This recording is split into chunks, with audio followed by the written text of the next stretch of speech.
This is the story of the young Alan Gabriel Ludwig Garcia Perez, who at just 12 years old was already a member of the Aprista youth, a party member, at 17 a constituent, at 29, a congressman at 31, and of course, president of the Peruvian Republic at 36, becoming the youngest person ever to be democratically elected in history. Not just in Peru's history, but all of Latin America. Did you know that? Now that you know, check it yourself from now on. And as I told you, his story began very early while he was in high school at this school. Jose Maria Iguren of Barranco also often visited the House of the People, the main Aprista party headquarters. Alan used to meet his male and female classmates there. Female and male classmates. Until one day he receives an important invitation. It turns out the kids were going to have a nice camp by the banks of the Rimac River. Although Alan was just 13, they invited him anyway.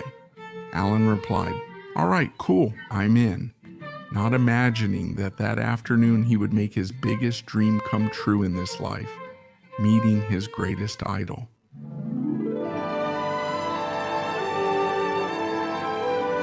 No, not him. I'm not referring to his first idol. The philosopher, politician, ideologue, founder of the Peruvian Aprista Party, Mr. Victor Raúl Haya de la Torre. That afternoon, Victor Raúl checked in on the young Aprista group, without imagining that on that day he would meet the boy he would choose as his most renowned disciple, his favorite son, his protege, his legitimate heir. It feels nearly suicidal to me. Alan quickly became his favorite. How could he not? The boy had a real knack for politics, a surprisingly impressive way with words, and a very advanced vocabulary for his age. And that's how the top Aprista leader fell in love with the Alan Project and decided to become his guide and mentor, Alan. He was immersed for years in his words, his advice, his teachings, both politically and personally. He basically became a second father to him, and he would remain that way until the end of his days. Be cautious of those who claim he's dead, yet also say he never dies. Be careful. Be careful. Alan did have parents, of course. Subscribe. I mean, my old man is there. Don't kill him off like that, and don't call him a home abandoner. That's not it. His father was Carlos Gabriel Garcia Roncheros, also known as the Blanqui, a Peruvian politician, secretary of organization of the American Popular Revolutionary Alliance. In fact, because of this, he was imprisoned during Odria's government, since Odria declared American Popular Revolutionary Alliance illegal under a supreme decree. That's another story, maybe for next year.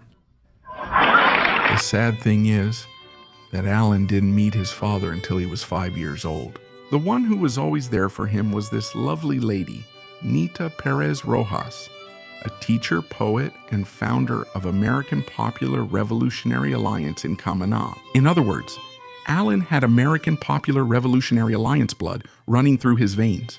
It was something he was born with. All my life I've wanted to be an American Popular Revolutionary Alliance member, because the message they have is a message I support. It's a message I love. American Popular Revolutionary Alliance lives on. His father wanted his middle name to be Gabriel, like his own, while his mother decided to give him a third name, Ludwig, because of her great admiration for the composer Ludwig van Beethoven.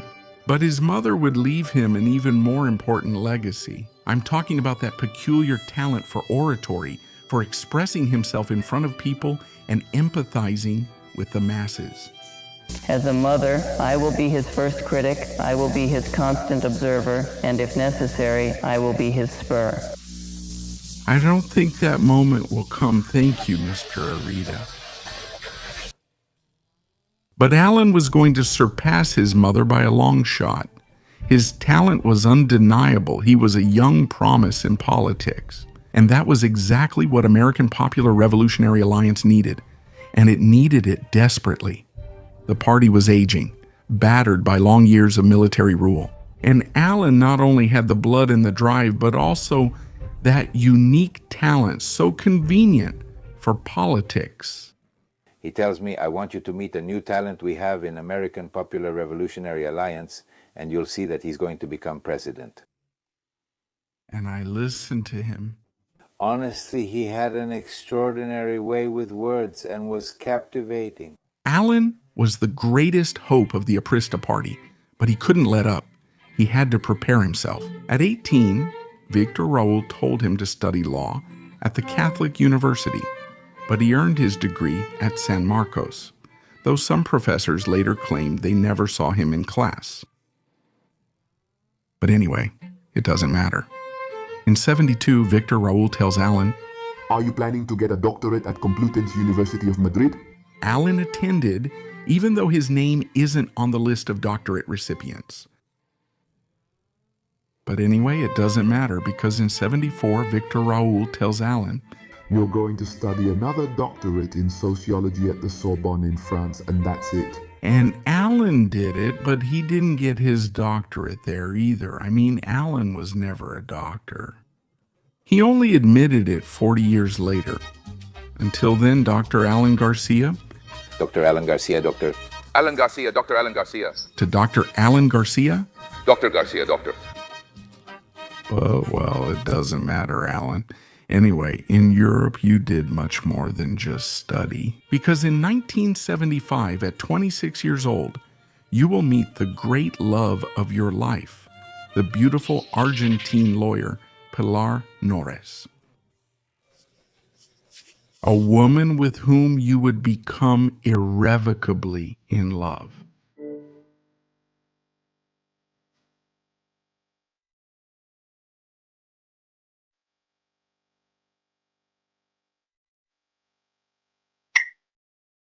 Even though you had been married for 2 years and your wife was pregnant. What? Oh yes, I forgot to tell you about that part. In 73, at 23 years old, Alan Garcia married Carla Buscalia, his college girlfriend, in a way that was, how can I put it, a little strange. Through the use of a power of attorney, my father got married on my behalf. In my absence. In my absence. And that's not very romantic. I didn't laugh much because I used to say I got married by proxy and got divorced because I couldn't. This was Alan's big secret for many years. He didn't tell anyone, not even the press, and much less Victor Raúl, since he thought that marriage and children distracted from a politician's life. He knew that if you married tomorrow and had a few kids, life would pull you away. You'd go out to find food for your children, working and ignoring politics. But after just 2 short years of marriage, Alan decides to separate. At that time, Carla Buscalia was already pregnant with Carla Garcia, Alan's first daughter, with whom he would later build a beautiful father-daughter relationship. Despite not being able to meet her until she was 3 years old, coincidentally repeating the same story he experienced with his own father, but for a different reason. Alan wasn't in jail, he was in Europe, studying and meeting Pilar. Thanks to her, I am who I am. I owe the good part of Alan Garcia to Pilar Noles, that's true. With Pilar, Noles would have 4 beautiful children. Josefina in 77, Gabriela in 84, Luciana in 85, and Alan Raúl in 1988. His 5th child, the first boy, the one Alan had been looking for so much, and I think it's obvious why. He named him Raúl, obviously in honor of. But Alan wouldn't have just 5 children, he would have 6. What? How could we forget about this charismatic boy? Federico Danton, the son Alan had at 55 with the economist Elizabeth Chessman, while he was still married to Pilar. I think you like blondes and Argentinians. No, I like what's in front of me. Ha! Whew, that was a big scandal, but that's a story for another time. Maybe next year, huh? You're not by my side anymore, my love.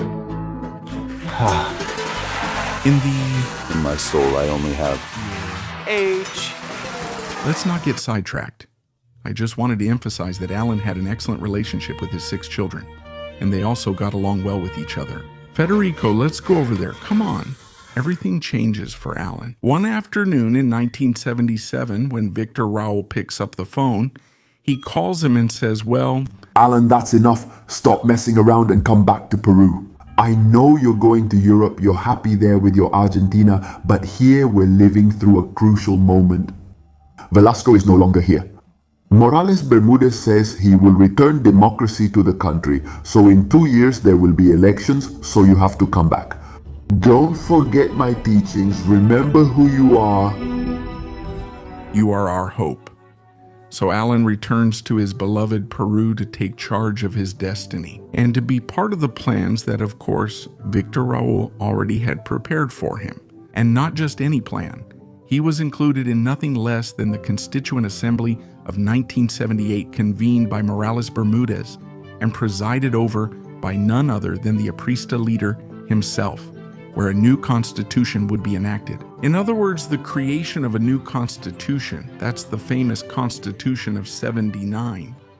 When suffrage is law, the revolution is suffrage. The same one that, 14 years later, Alberto Fujimori repealed after the self-coup to create the '93 version we still have. But that's another story. That'll be for another year. The point is that at 29 years old, Alan is chosen as Victor Raul's main advisor for this very important and historic process. Life was prosperous and lovely. Until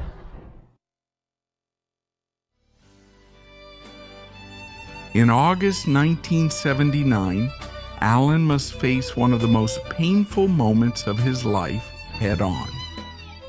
What? The death of his leader, his guide, his friend, his second father?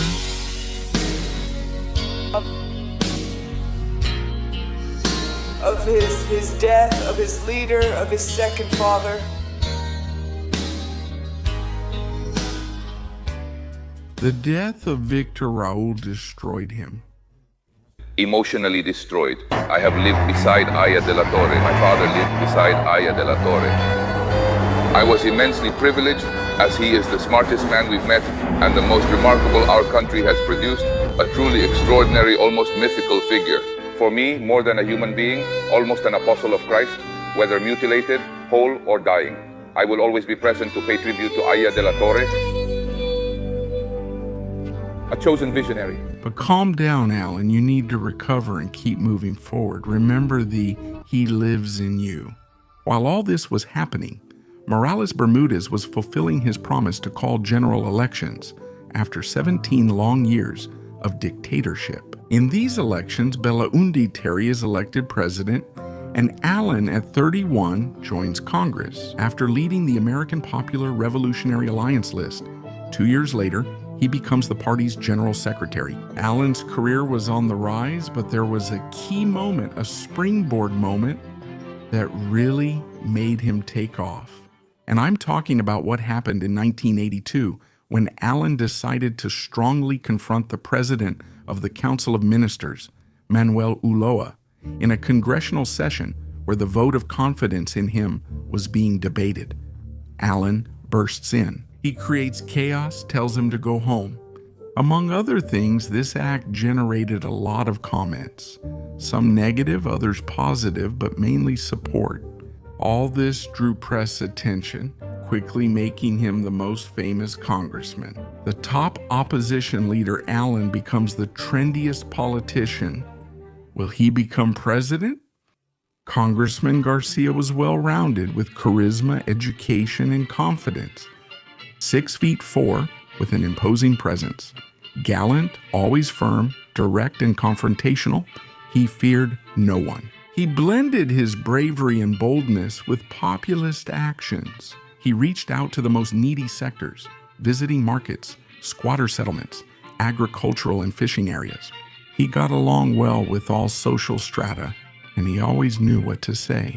He had a mental agility that he used with shrewdness and a colossal ego that was constantly growing. He was an educated, ordinary person. He was a good father, and as if that wasn't enough, he could handle his Pepian. But there was one more characteristic, one that stood out far, far above all the others. His great ability for oratory, for theatrics, for grandiloquence and gestures, to handle literary figures at will and throw his soul to the crowds. Allen had an amazing ability to convey hope, to persuade and hypnotize.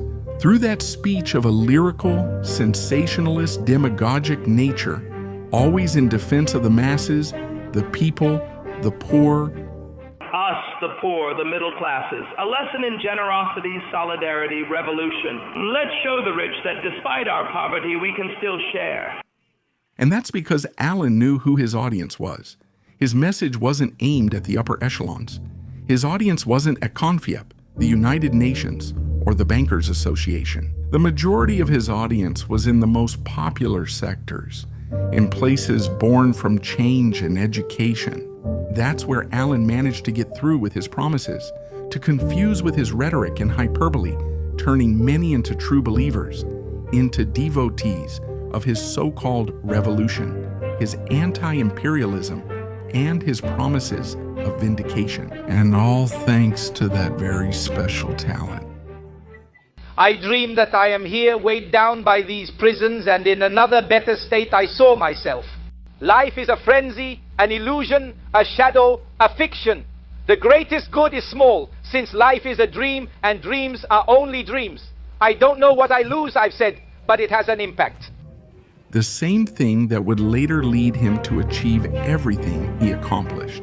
When I'm downtown, that's how Mr. Allen holds his meetings here. He hypnotizes me. Why am I going to throw myself like that?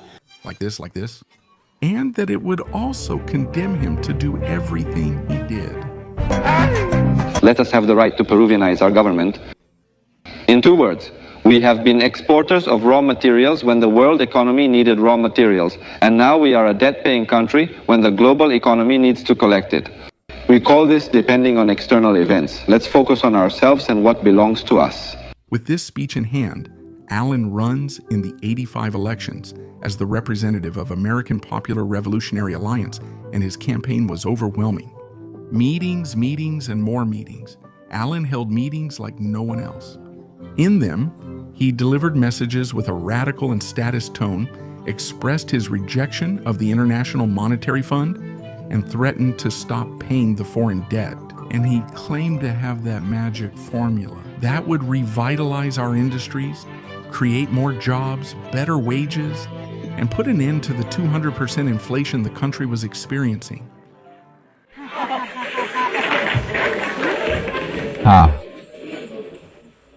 How is that possible? That's completely untrue. But with this strategy, Allen won the 1985 elections by a landslide, with 46% of the valid votes. And even though the law said you had to win with more than 50% his opponent for the second round, Alfonso Barrantes decided not to waste time and told him no. Allen, I'm serious. I've already lost. Why bother? It's better to shake your hand, accept defeat, and offer my help. And who knows, maybe later? If you nationalize the banks, I'll be the only one left. Who supports you. Visionary, that fool.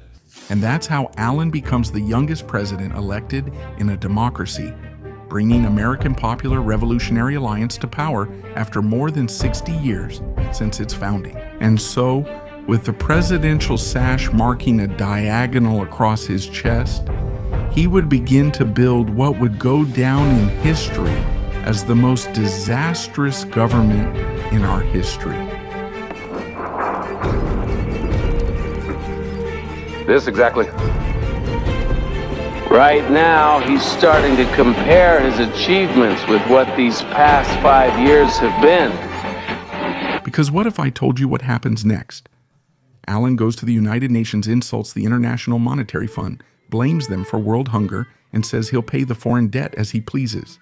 Do we become ineligible as a country? Allen raises salaries, freezes food prices, controls the price of basic services, rent, medicine, the exchange rate, and it gets better.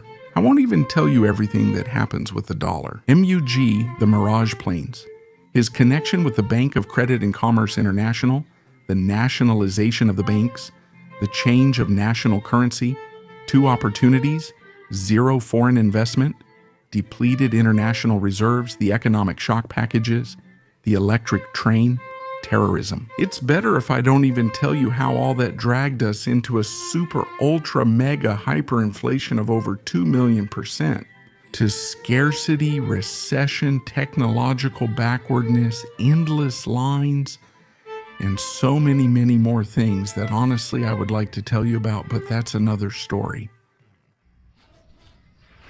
Thank you for watching. I don't know if there will be more, but if you made it this far, just in case, subscribe to this new channel and tell me if you want to hear about Alan's first government or another story. And, well, maybe there will be more stories to tell later on. Goodbye. Long live the people, long live Peru, long live me. Be cautious of people who use excessive adjectives, get excited, and demand the most.